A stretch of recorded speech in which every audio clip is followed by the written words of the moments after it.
Hi, this is Rishwan. This video is about an article I wrote about political leadership in India, in which I have argued that one of the greatest assets of Indian democracy is its vibrant political leadership. To apprehend the significance of leadership in India, I looked at the most troubling times of our Indian history and how the political leadership at the helm in those times worked effectively to end the crisis and establish normalcy in the country. One of the most turbulent times in Indian history is its independence itself. India was partitioned into two, communal rights are ravaging all over the country, and princely states made India map look like a perforated sheet. The political leadership that India have at that time, like Jawaharlal Nehru, Sardar Vallabhbhai Patel, Maulana Azad, Abdul Ghaffar Khan, Sarojini Naidu, and Rajagopalachari, and many others, worked tirelessly to keep the people together and created Indian nation. The commitment of these first generation political leadership after independence is the one which kept the India together. These first generation leaders played another important role, that is to lay down path for development and to bring social change in India. Most significant role is played by Dr. B.R. Ambedkar, who advocated for empowerment of backward classes, and the constitution that was drafted under his leadership that embedded in it the potential to alter social arrangements and imbibe dynamism which makes it adaptable and responding to the needs of any given time. Second most turbulent time is the period of 21 months between 1975 to 77 when Indira Gandhi imposed emergency in India. Here, the role of leadership to be appreciated outside the people who are in the ruling power. It is the opposition which played a crucial role in preserving Indian democracy.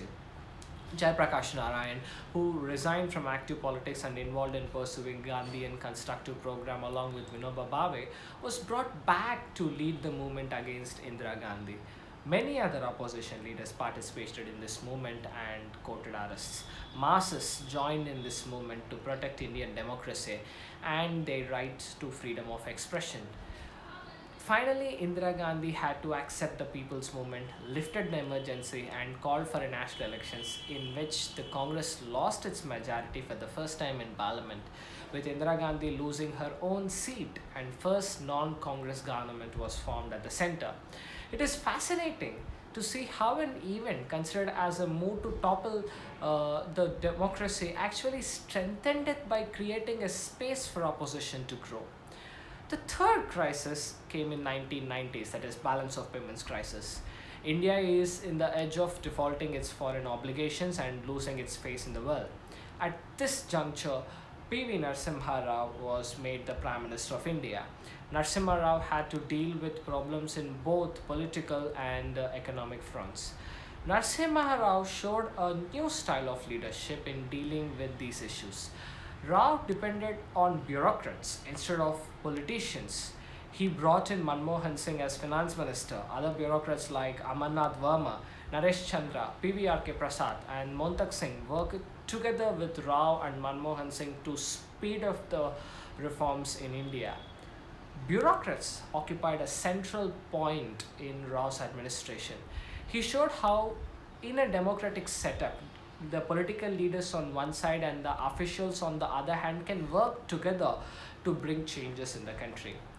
Not only at the center, political leadership at the states too is noteworthy, where regional parties continuously put a pressure on the national governments and this kept the center in check. Historian Ramachandra Guha once noted, India has probably produced more political leaders than any other democracies because of its diversity, and it has almost certainly produced more interesting ones. Political leadership in India is diverse, dynamic, and determined both at center and in states. It wouldn't be an exaggeration to claim that continuously changing dynamics in the spectrum of political leadership in India is a testimony of the vibrancy and legitimacy of Indian democratic foundations. This greatest inherent asset in India will always continue to keep democracy alive, and generations of Indians will rejoice in saying that ours is a country with dynamic, diverse, and determined leaders. Thank you.